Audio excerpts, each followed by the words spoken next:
nôtre est un monde de mouvement, d'expansion, de lumière et d'obscurité. On pense que l'univers est vieux de 13,6 milliards d'années. Par comparaison, la Terre et le système solaire ne comptent que 4 milliards. L'univers est donc 3 fois plus ancien que la Terre.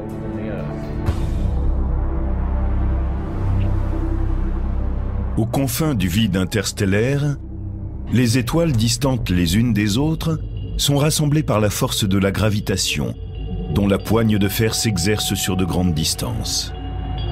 Il y a des milliards d'années, ces étoiles se sont rapprochées pour former des galaxies.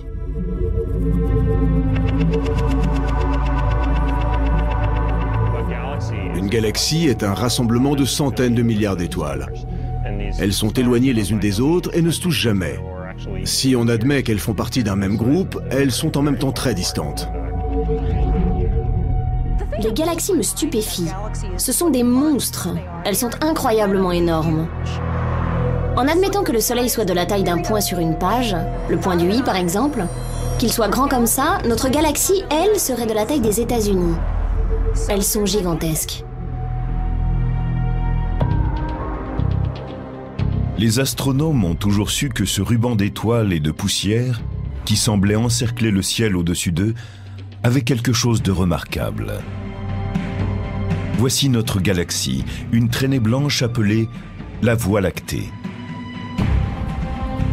Ce ruban de lumière formé par le scintillement de centaines de milliers d'étoiles, invisible individuellement à l'œil nu, a été ainsi nommé par les Grecs. Ils trouvaient qu'il ressemblait à un fleuve de lait, alors ils l'ont appelé la Voie lactée. Il y a une centaine de milliards d'étoiles dans notre galaxie et des centaines de milliards de galaxies que nous pouvons observer dans l'univers. Autrement dit, il y a plus d'étoiles que de grains de sable sur les plages de notre planète.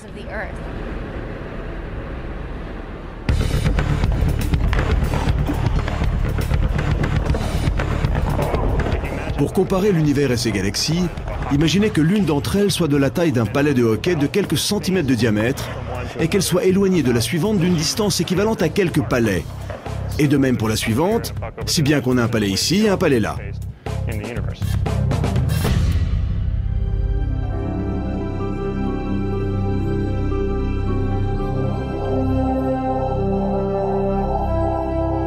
Les images du télescope Hubble nous montrent la grande variété des galaxies extraterrestres.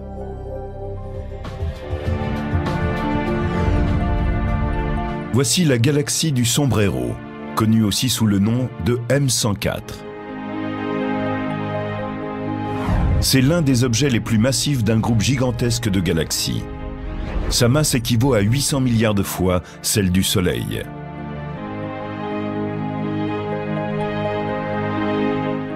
Comparé à celui de la Voie lactée, son disque présente un renflement plus important.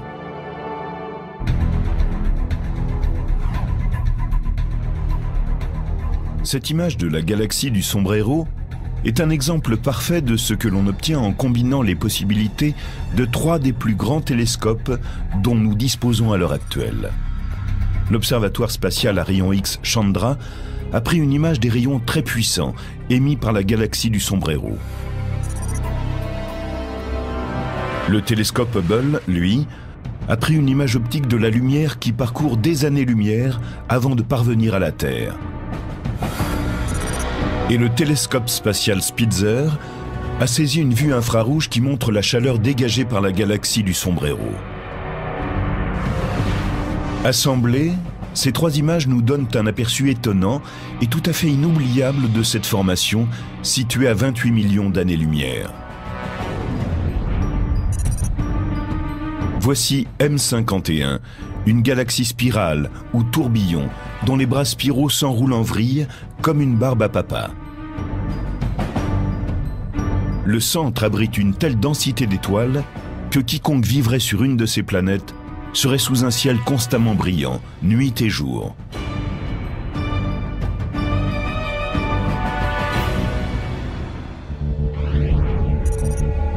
Centaurus A est une galaxie qui émet d'énormes quantités d'ondes radio.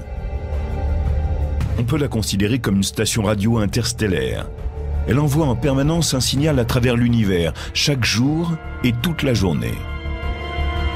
C'est la plus proche de ce qu'on appelle les galaxies actives, c'est-à-dire celles dont les noyaux dégagent d'énormes quantités d'énergie. Voici une image du champ ultra-profond d'Hubble, HUDF JD2. Obtenue à partir du télescope spatial Hubble, elle nous montre combien l'univers est vaste et comment ces espaces lointains sont loin d'être vides. En observant jusqu'aux confins de l'univers, vous remontez le temps. Vous retournez jusqu'au moment où elles étaient jeunes, où elles n'avaient que quelques pourcents de leur âge actuel. Le champ ultra-profond d'Hubble permet comme une percée dans le temps. Il nous montre les galaxies telles qu'elles étaient avant que nous n'existions, avant même le système solaire et bien sûr avant la naissance de la Terre. Celle-ci est âgée de 4 milliards d'années et les galaxies de 13 milliards. La lumière les a désertées avant même la formation de notre planète.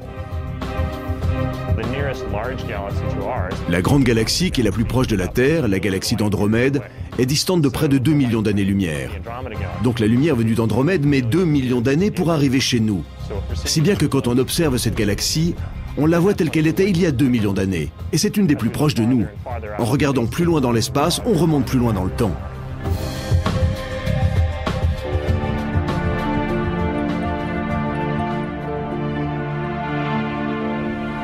Pour mieux comprendre ce phénomène, nous allons visiter un des plus fabuleux paysages terrestres, le majestueux Grand Canyon.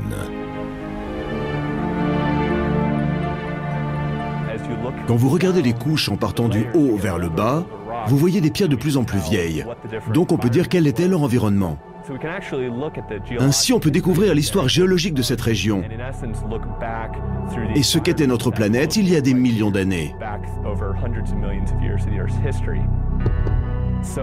De même, en regardant des étoiles de plus en plus éloignées de la Terre, les astronomes peuvent comprendre l'évolution de ces astres dans l'univers.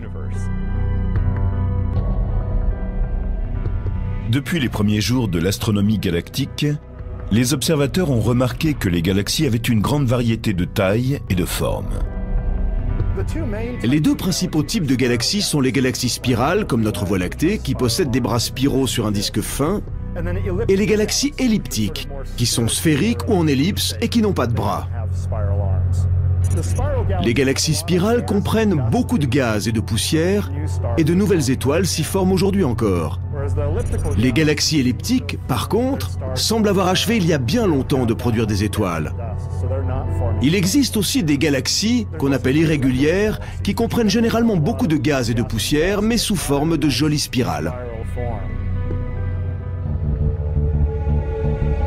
Aujourd'hui, il est plus facile pour les spécialistes de poursuivre leurs recherches sur les signaux émis au centre d'amas d'étoiles très éloignés de la Terre.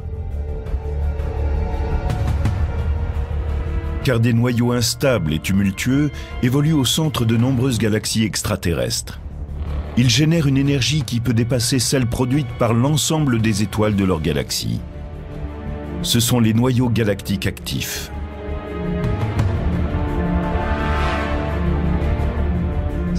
En observant certaines galaxies, on a trouvé en leur centre des systèmes très puissants qui produisent une quantité incroyable de lumière. Ces galaxies sont très lointaines et en même temps très lumineuses. On peut donc en déduire qu'elles contiennent un élément terriblement puissant pour pouvoir décharger une telle énergie à chaque seconde. Parmi les noyaux les plus violents et les plus puissants, il y a les mystérieux quasars. Si nous observons les quasars, nous voyons qu'ils sont très éloignés de nous et que pourtant certains d'entre eux sont étonnamment lumineux. Le plus puissant est 3 milliards de fois plus lumineux que le Soleil. Ces fortes sources d'énergie, courants spectaculaires d'énergie électromagnétique, faisceaux lumineux qui éclairent le ciel sur des milliards de kilomètres, offrent un témoignage éblouissant de la façon dont l'univers peut produire de la lumière. Un quasar est parfois plus lumineux qu'une galaxie entière. Ainsi, en observant 3C 273, dont le télescope spatial Hubble a pris des images, on découvre qu'il éjecte sur le côté un important flux de matériaux, qui est presque la taille de la galaxie même. Ces noyaux galactiques actifs sont vraiment des trucs fous. Comme le montrent les noyaux galactiques actifs, l'espace est un endroit violent.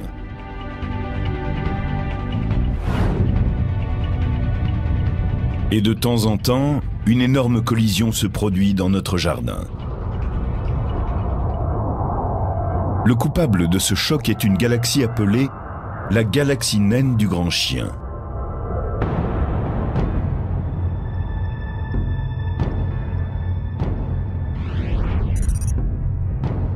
Comme le suggère leur nom, les galaxies naines sont très petites, ce qui les rend encore plus difficiles à détecter.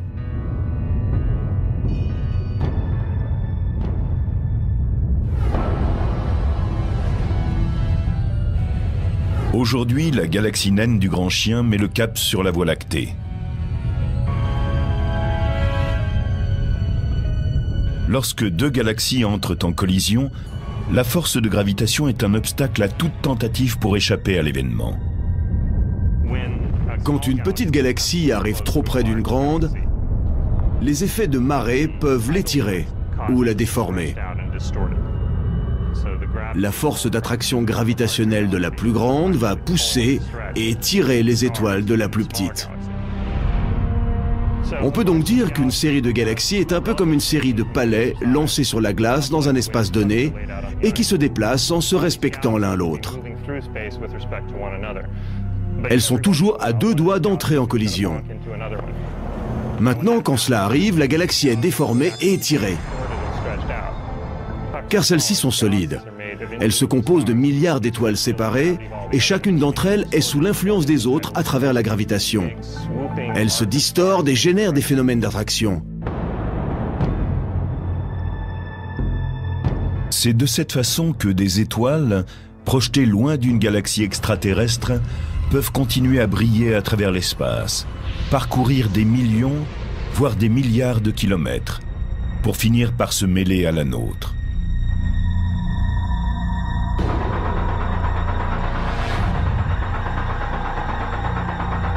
Mais pourquoi ces étoiles avancent-elles ainsi, lentement, pour se rassembler? Comment la matière et la masse de l'univers ont-elles fusionné pour former ces structures spectaculaires?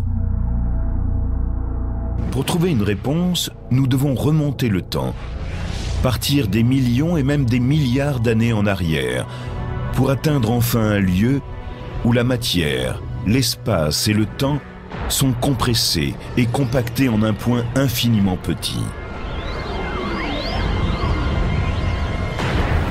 C'est une particularité de la gravitation qui ouvre des espaces infinis. C'est ce point qui a explosé lors du spectaculaire Big Bang.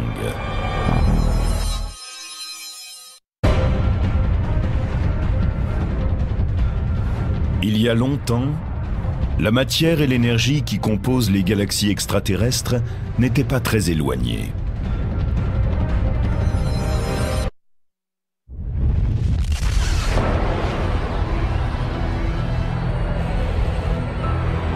Tout ce qui est ensuite devenu une galaxie extraterrestre est issu d'un événement lié aux spécificités de la force gravitationnelle, que l'on connaît sous le nom de Big Bang.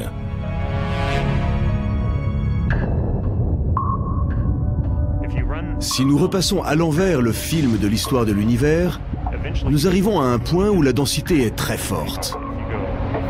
Et en remontant encore, on arrive à un moment où toute la masse et l'énergie de l'univers est dans un seul endroit, à la densité infinie. L'expansion de l'univers nous enseigne une chose très importante, c'est qu'il y a un point de départ précis dans le temps. Dans les instants qui ont suivi le Big Bang, les lois qui régissent l'univers et les étoiles se sont mises en place. L'une des plus importantes d'entre elles est la loi de la gravitation. Après le Big Bang, bien sûr, l'univers a connu une expansion. Mais certaines parties étaient plus denses que d'autres. Sous l'effet de la gravitation, elles ont commencé à se contracter et à former les galaxies. Des poches de gaz qui se trouvaient à l'intérieur de ces nuages ont formé des étoiles en se contractant encore davantage que le nuage qui les englobait.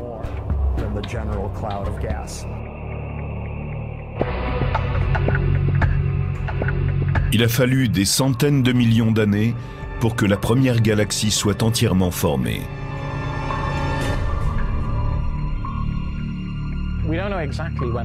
Nous ne savons pas exactement quand cela s'est produit. Nous avons cerné un laps de temps qui va de 500 milliards d'années jusqu'à 1 milliard d'années après le Big Bang. C'est au cours de cette période que nous pensons que les premiers objets ont commencé d'exister. Mais nous n'avons toujours pas découvert le moment précis où il n'y avait pas de galaxie.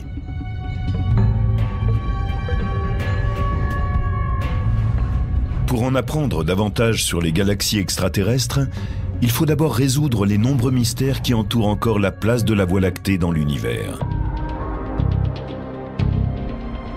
Quand nous regardons notre galaxie, la difficulté est d'aller vers l'extérieur. Nous ne pouvons voir que ce qui est visible de l'intérieur. De plus, la poussière et les gaz obstruent notre champ de vision, si bien qu'à partir de notre position dans la Voie lactée, nous ne pouvons pas voir des points éloignés dans toutes les directions. Nous pensons que la Voie lactée est une galaxie spirale barrée. Le diamètre de son disque galactique est d'environ 100 000 années-lumière et il a un noyau épais de 3000 années-lumière. Mais dans l'univers, la plupart des galaxies sont plus modestes.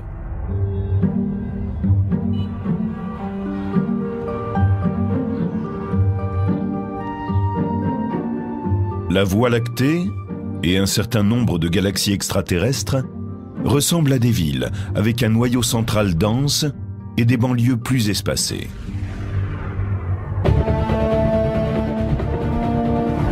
Dans le cas de galaxies spirales comme la Voie lactée, cela signifie que faire un voyage pour en visiter la périphérie est assez semblable à parcourir les rocades d'une agglomération. Les étoiles de notre galaxie tournent en orbite autour d'un centre. Nous sommes à 30 000 années-lumière de ce centre, et il nous faut près de 250 millions d'années pour tracer une orbite autour de la galaxie. Les étoiles suivent chacune leur orbite et se déplacent ainsi autour de la galaxie. Mais comment naissent ces magnifiques bras spiraux que nous voyons? Ils correspondent à une région où les étoiles de la galaxie sont un peu plus denses qu'ailleurs. Elles sont un peu plus ramassées. Certaines étoiles se déplacent à travers ces ondes de densité, certaines en sortent, mais l'onde de densité demeure et c'est le bras spiral. Pendant longtemps, on ne comprenait pas ce qui produisait les bras spiraux, mais en fait cela ressemble beaucoup aux embouteillages qui se forment sur une rocade. Un événement, une rencontre gravitationnelle survient qui ralentit une étoile, d'autres ralentissent par voie de conséquence et tout d'un coup vous avez un embouteillage. Les galaxies semblent former naturellement ces ondes de densité en spirale.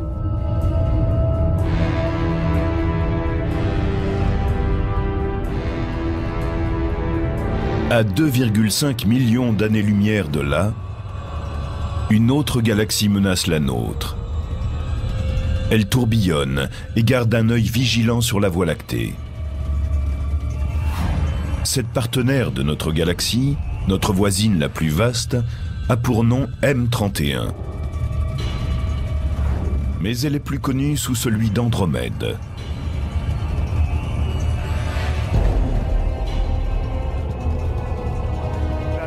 Andromède est de la même taille que la Voie lactée. Elle a un diamètre d'environ 100 000 années-lumière. C'est une galaxie spirale. Peut-être sa formation d'étoiles est-elle un peu moins active aujourd'hui que celle de la Voie lactée, mais elles sont assez semblables. Andromède est sans doute le produit de plusieurs galaxies plus petites qui se sont agglutinées, ou de galaxies qui avec le temps sont entrées en interaction. C'est une de ces galaxies plus petites qui pourrait être à l'origine du noyau double d'Andromède, composé de deux énormes amas d'étoiles que l'on a observés en son centre. De la Terre, nous avons, depuis des siècles, un œil sur notre voisine, riche de trillions d'étoiles. Des textes persans du Xe siècle mentionnent déjà ce petit nuage dans le ciel. Mais à l'époque, on ne disposait d'aucun moyen pour savoir qu'Andromède est une galaxie tout à fait indépendante, située à 2,5 millions d'années-lumière de la nôtre. Cela fait d'elle l'objet le plus lointain qui nous soit visible à l'œil nu.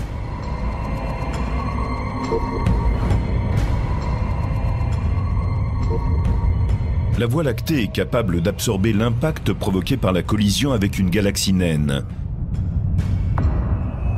Un clash avec la galaxie d'Andromède semble inévitable. Mais il changerait à tout jamais le paysage galactique.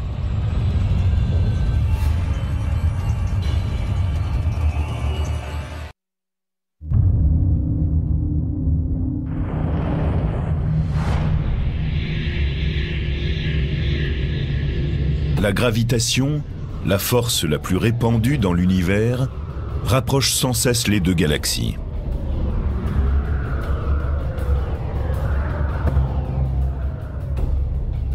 Dans un avenir lointain, ces deux titans entreront un jour en collision. Quand vous observez la Voie lactée et Andromède, qui est la galaxie la plus proche de nous, vous voyez qu'elle se rapproche à une vitesse assez stupéfiante, de plusieurs centaines de kilomètres par seconde. À l'heure actuelle, elles sont très éloignées, mais dans plusieurs milliards d'années, elles seront toutes proches et une collision semble inévitable.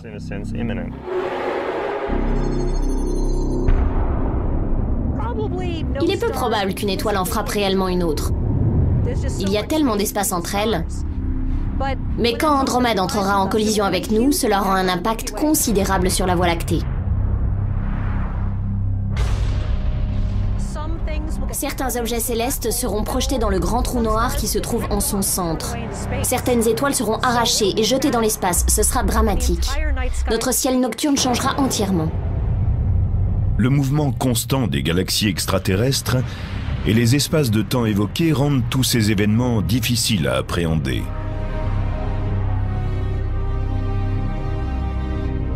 Andromède est assez près de la Voie lactée pour que sa force d'attraction gravitationnelle rapproche les deux galaxies.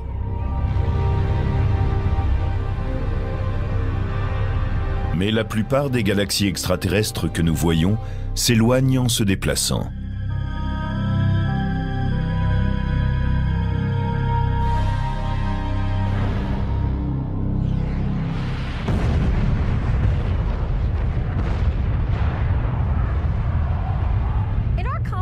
Pour utiliser une expérience connue, tout explose à partir du centre, comme dans une bombe.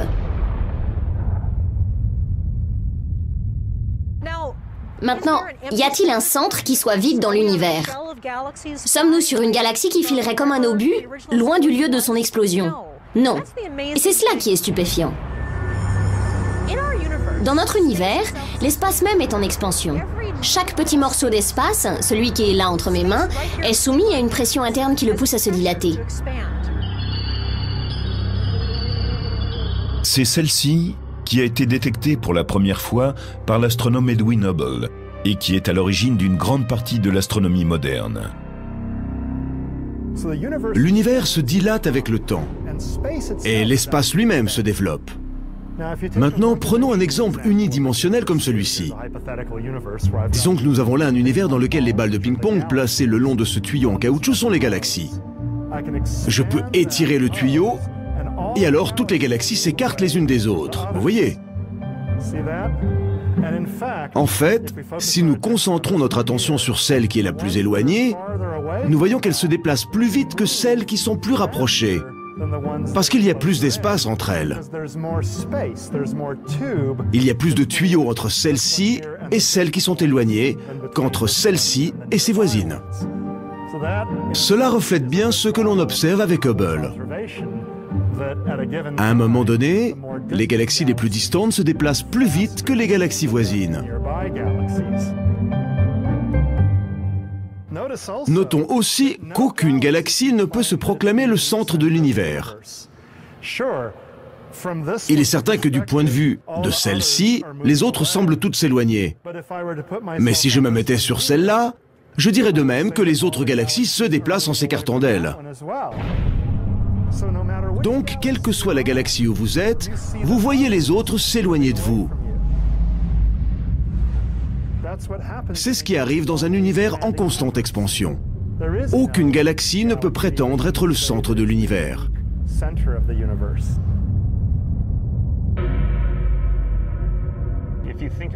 Autrefois, on pensait que la Terre était le centre de tout, qu'elle était le centre de l'univers et que les planètes et le Soleil tournaient autour d'elle. Chaque jour, les étoiles effectuaient un parcours autour de la Terre.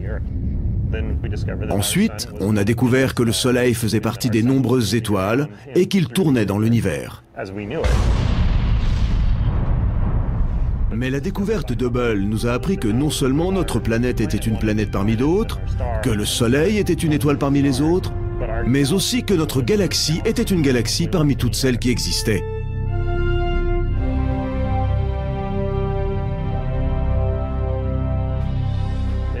Cela a véritablement changé notre conception du monde et notre place dans l'univers, de nous rendre compte que notre galaxie n'était qu'une galaxie ordinaire.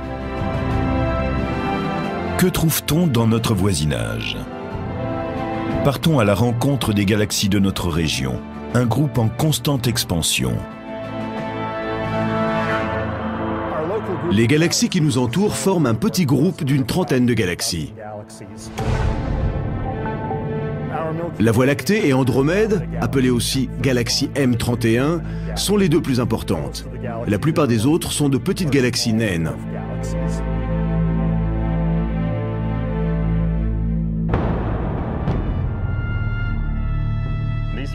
Chacune possède une collection de petites galaxies satellites qui se déplacent dans leur sillage ou tournent autour d'elles. Les deux grandes galaxies sont sous l'influence de leurs masses respectives. Donc les petites tournent autour des grandes et les grandes tournent en quelque sorte l'une autour de l'autre. Nous avons un groupe d'une trentaine de galaxies qui tournent autour d'une masse commune centrale.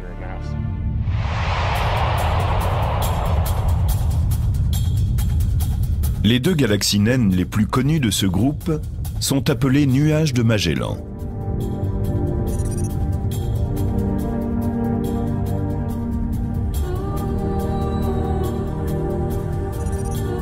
Les spécialistes pensent aujourd'hui qu'elles tournent autour de la Voie lactée, en raison de l'effet de marée de notre galaxie.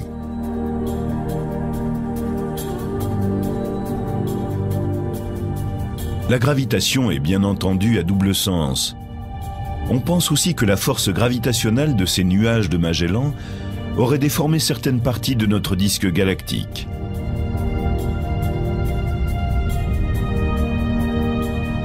Après avoir mesuré l'énergie émise par les étoiles du petit et du grand nuage de Magellan, les astronomes pensent qu'elles sont d'une matière différente de celle de notre galaxie. Elles sont plus riches en hydrogène et en hélium que celles de la Voie lactée et contiennent peu de matière.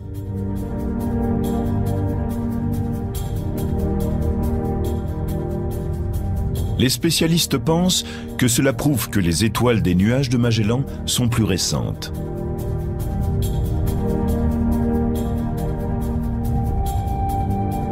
Ce balai gravitationnel entre les nuages et la Voie lactée semble durer depuis des millions d'années.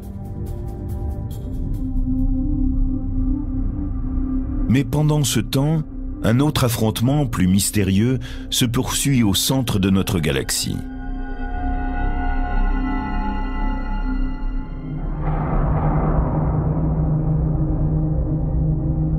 En allant vers son centre, une fois que vous avez traversé les poussières, les gaz et dépassé les étoiles les plus anciennes, vous trouvez quelque chose d'effrayant, un endroit où les lois de l'espace et du temps n'ont plus cours.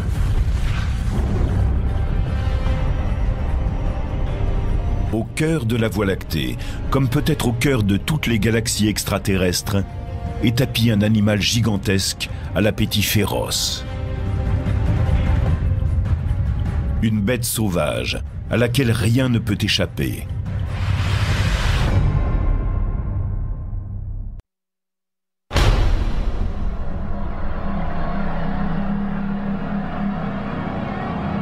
Il existe là une région d'où rien n'est jamais revenu. Un point de non-retour, un immense trou noir.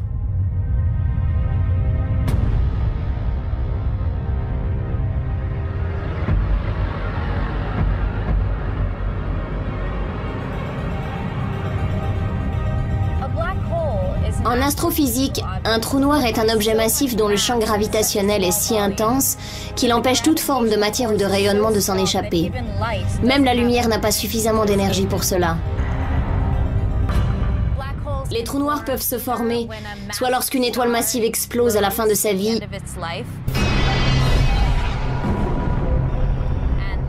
Le cœur de l'étoile s'effondre alors dans un trou noir.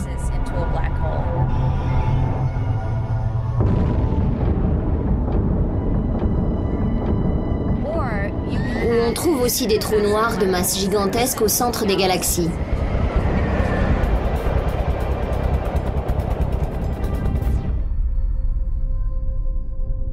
Quelle est leur masse? 3 à 4 millions de fois celle du Soleil.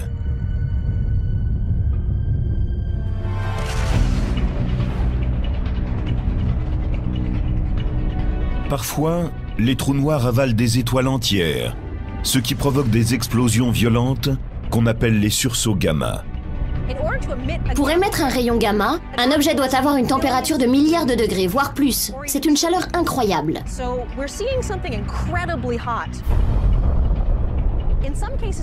Dans certains cas, les galaxies en cause étaient à 10 milliards d'années-lumière. Mais le sursaut gamma a été tellement lumineux qu'en étant au bon endroit à ce moment-là, on aurait pu voir une lumière avec une paire de jumelles, les dernières lueurs des rayons gamma. Avec des jumelles, on pouvait voir ce qui se passait à l'autre bout de l'univers, à 10 milliards d'années-lumière. Vous imaginez la force de l'explosion ?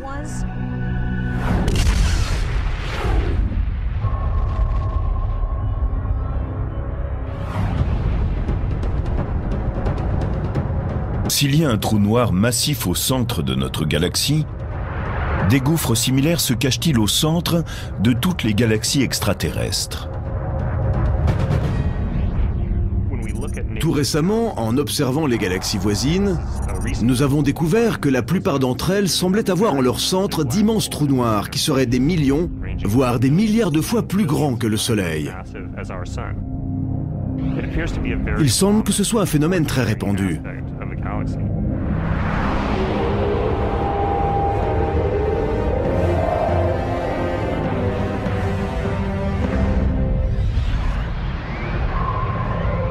Les trous noirs avalent la matière.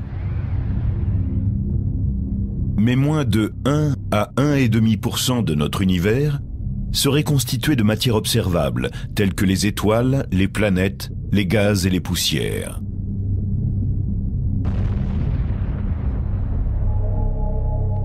Alors, que représente aujourd'hui tout ce qui a été créé à la suite du Big Bang ?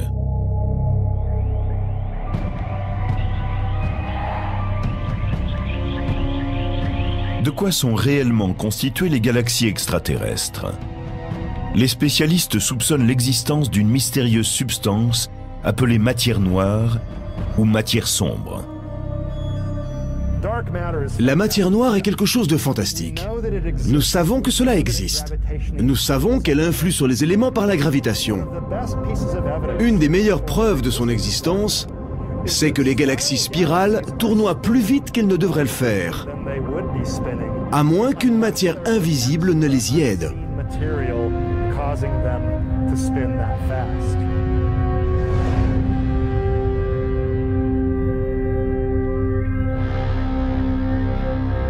Richard Ellis, professeur à l'Institut californien de technologie, a inventé une nouvelle technique pour cartographier l'univers en 3 dimensions, y compris la matière noire. C'est le premier indice que nous avons tiré de données dynamiques. Il semble qu'il y a une grande quantité de matière noire dans l'univers. Nous pouvons aussi la déceler à travers un phénomène remarquable qu'avait prévu Einstein et qui est maintenant largement utilisé en astronomie. C'est ce que nous appelons le mirage gravitationnel. La matière noire détourne la lumière, qui passe à travers elle comme au travers d'un verre courbé. Les éléments lumineux sont détournés par la matière. Donc, quand nous observons ce phénomène, nous pouvons en déduire une forte présence de matière noire. Nous n'avons pas besoin de voir directement la matière noire. Elle ne brille pas, elle ne disperse pas la lumière, mais nous pouvons déduire qu'elle est présente en voyant son effet sur les rayons qui la traversent. Ainsi, nous savons qu'elle est là. Et nous pouvons établir des cartes qui indiquent comment elle se répartit sans même la voir. Un autre avantage du mirage gravitationnel, c'est qu'il agit comme une lentille qui magnifie les choses. Si bien que lorsqu'on regarde à travers lui, les objets sont plus grands et plus lumineux qu'ils ne le seraient sans lui. Au fond, c'est comme un télescope naturel situé dans l'espace. La matière noire joue un rôle central dans la naissance et l'évolution des galaxies. Mais il y a une autre force noire qui est en partie responsable de leur croissance. Les galaxies filent loin de nous en raison de l'expansion constante de l'univers. Mais quelle force le pousse à se dilater? Jusqu'à présent, les spécialistes peuvent seulement parler d'une mystérieuse énergie noire. Dans une certaine mesure, l'énergie noire est encore plus intrigante que la matière noire. L'énergie noire provoque une expansion de plus en plus rapide de l'univers au fur et à mesure que le temps passe. Cette expansion, amorcée dès la conception de l'univers, s'est accélérée durant ces derniers milliards d'années. Et cela à cause de l'énergie noire.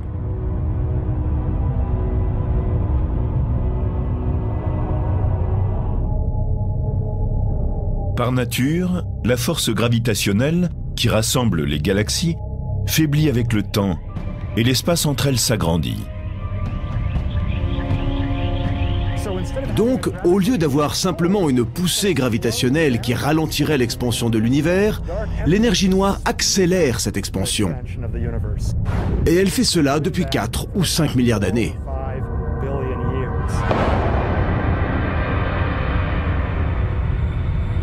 Dans quelques milliards d'années, le destin de l'univers et les conséquences de ces trous noirs, de la matière noire et de l'énergie noire sur l'humanité seront enfin évidentes.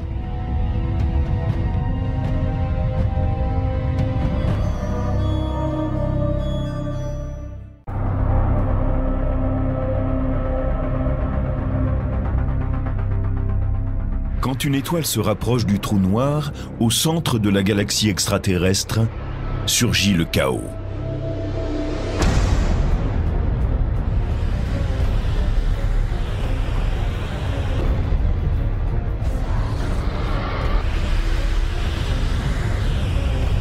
C'est une des découvertes de la mission spatiale Galex, qui a pour but de retracer l'évolution des galaxies.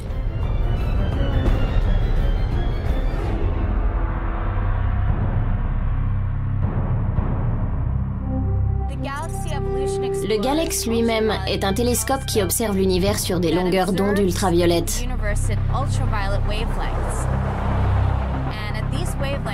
Il permet d'étudier les jeunes étoiles, ainsi que leur formation, en remontant jusqu'à la moitié de l'âge de l'univers, c'est-à-dire il y a des milliards d'années. Mais avec ce télescope, nous cherchons aussi les éclairs lumineux qui se produisent quand une étoile est avalée par un trou noir. À ce moment-là, l'étoile ne peut tenir plus longtemps. Elle est déchirée en morceaux et son gaz plonge dans le trou noir. Une partie de ce gaz va être éjectée du système à grande vitesse, mais une autre partie va plonger dans le trou noir. Au cours du processus, il sera porté à une très haute température et produira un éclair lumineux de rayons ultraviolets et de rayons X. Grâce à Galex, Suvi Gezar et d'autres chercheurs peuvent surveiller tout ce qui se passe, à une distance de 4 millions d'années-lumière.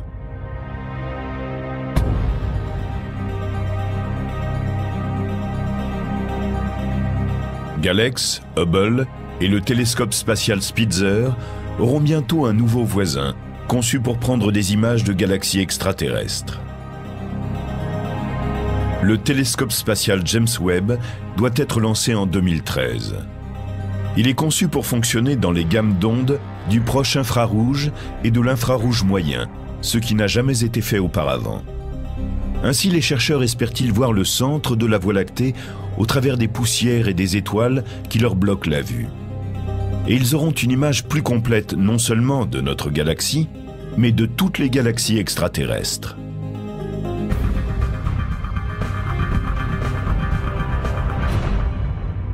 Le télescope James Webb diffère du télescope Hubble pour deux raisons. D'abord, il est plus puissant car son miroir est plus grand. Ensuite, il travaille sur des gammes d'ondes infrarouges légèrement plus fines. Ce qu'ont en commun Hubble et Webb, c'est la capacité à voir à travers les turbulences atmosphériques, qui empêchaient jusque-là les astronomes de prendre des images parfaites de 95% du ciel. L'atmosphère de la Terre est pleine de turbulences. Elle brouille les images des étoiles. Si la Terre n'avait pas d'atmosphère, nous pourrions les voir comme des points lumineux parfaitement dessinés. Mais en traversant l'atmosphère, la lumière se déforme et devient une tache confuse. Il y a deux façons de résoudre le problème. L'un consiste à aller dans l'espace. L'autre est de fixer le télescope au sol et d'effacer les effets des turbulences. C'est une technologie qu'on appelle l'optique adaptative. Le système d'optique adaptative prend des images d'une galaxie grâce aux reflets lumineux renvoyés par un autre objet éclairé, comme une grande étoile proche. Pour effectuer un relevé d'optique adaptative, vous avez besoin d'une étoile très grande parce que vous faites vos mesures de l'atmosphère 100 ou 1000 fois par seconde. Il vous faut donc observer un objet très vaste. Dans des lieux comme l'observatoire Keck à Hawaï, les systèmes d'optique adaptative utilisent un rayon laser pour créer la lumière nécessaire aux prises de vue.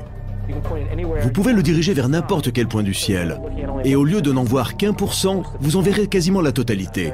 Et vous disposerez d'une très haute résolution d'image. Ainsi, grâce à l'optique adaptative, vous faites des images 10 à 20 fois plus précises à partir du sol. Ce n'est qu'un des outils conçus pour ramener sur Terre des données fantastiques sur les galaxies extraterrestres.